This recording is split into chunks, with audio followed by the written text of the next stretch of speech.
Достар, қаншама сауал келіп жатыр, ремонтқа қалай аламыз деп.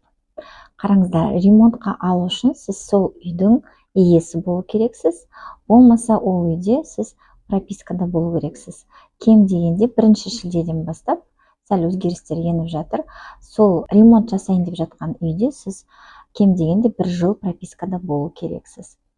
Енді ремонтқа алу үшін сізде міндетті түрде 50% болу керек. ОП 2,5 болу керек, және табысты растау керек боласыз. Ары қарай ремонт жасайтын үйдің до ремонты деген түрлі түсті суреттер болу керек. Ол үшін 10-15 деген өлшемімен сіздер сол үйді, жасайын деп жатқан үйді суретке түсіресіздер. 5-6 суреттен бастап 10-15 данаға дейін жасау керексіздер.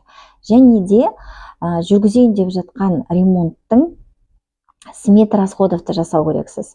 Мысалы, 5 миллионға жасайтын болсаңыз, сол 5 миллионға сіздер смета расходовты жасау керексіздер. Сол смета расходов қандай болу керек екенін мен сіздерге қазір жіберемін.